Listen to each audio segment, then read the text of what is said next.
Good morning. I'm City Councilwoman Julie Menin, Chair of the Committee on Small Business, and I want to welcome everyone to today's Committee on Small Business. We are going to be voting on two bills.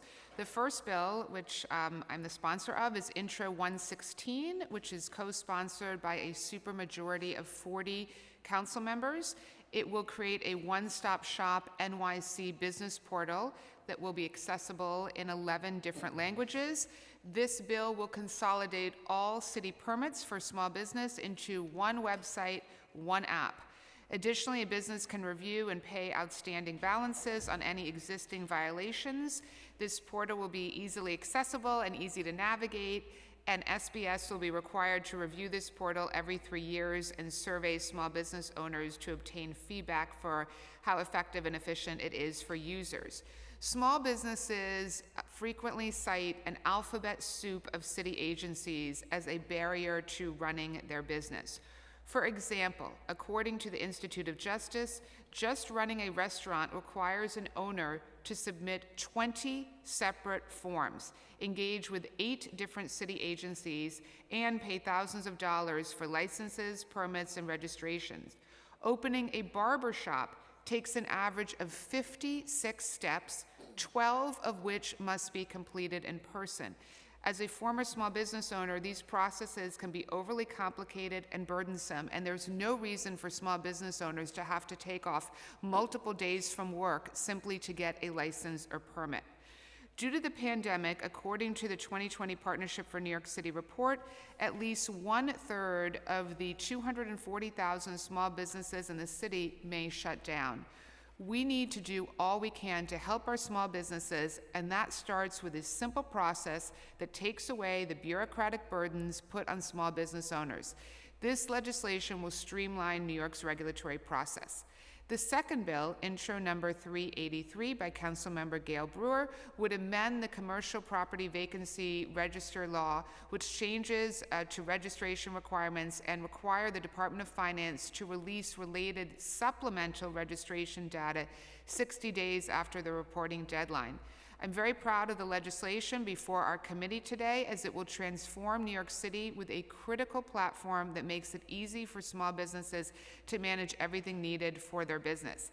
I want to thank my Chief of Staff, Jonathan Shutt, Legislative and Budget Director Brandon Jordan, Jeff Baker, Andrea Vasquez, Rachel Cordero, and David Seitzer for their work on Intro 116. And thank you. And now I'm delighted to call on my colleague, Councilmember Brewer, to deliver opening remarks.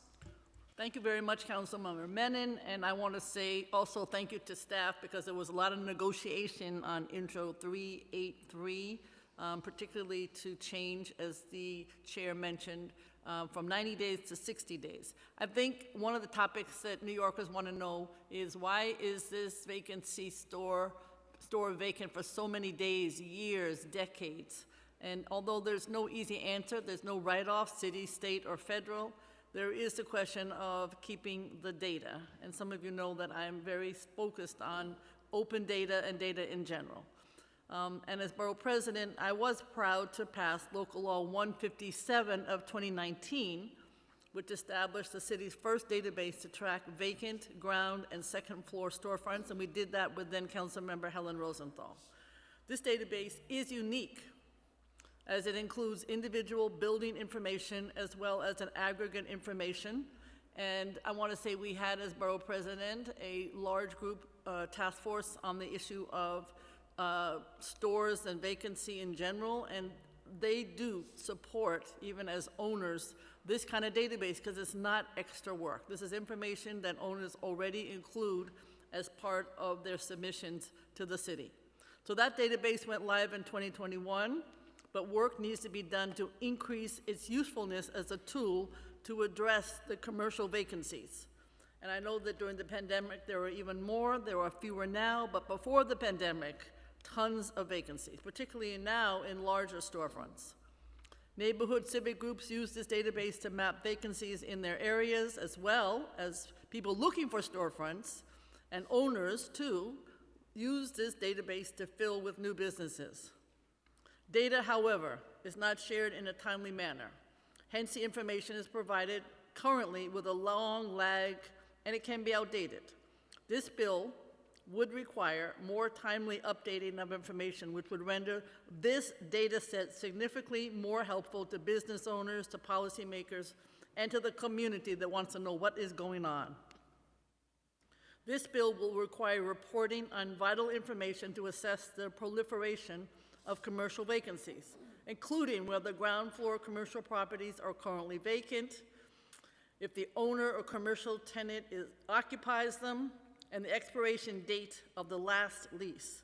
I hope this information will provide more data to make better decisions. I do want to thank the staff of the Department of Finance because they have been working to improve the storefront vacancy database bill, and I think this will be even better. We need more timely data, we need better compliance, and I really do want to thank my staff, certainly Schuler Puder, Leo Bolero, and the amazing staff in the Speaker's office. Thank you very much. Thank you, Councilmember Brewer. And now I'm going to ask the clerk to please do the roll call vote. Good morning. William Martin, Committee Clerk, Roll Call Vote, Committee on Small Business. On proposed introduction 116A and 383A, items are coupled. Chair Menon. And there are, but I don't Aye. hear. Yes. The answer is Brooks Powers. Okay. Krishnan. Aye. Thank you. Ung. Aye. Velasquez. Aye.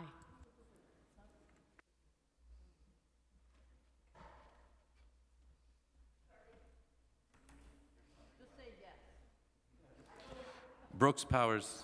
Aye. Councilmember Caban. Aye. By a vote of 6 in the affirmative, 0 in the negative, and no abstentions, both items have been adopted by the committee. Thank you. Close? Do you want to keep it open?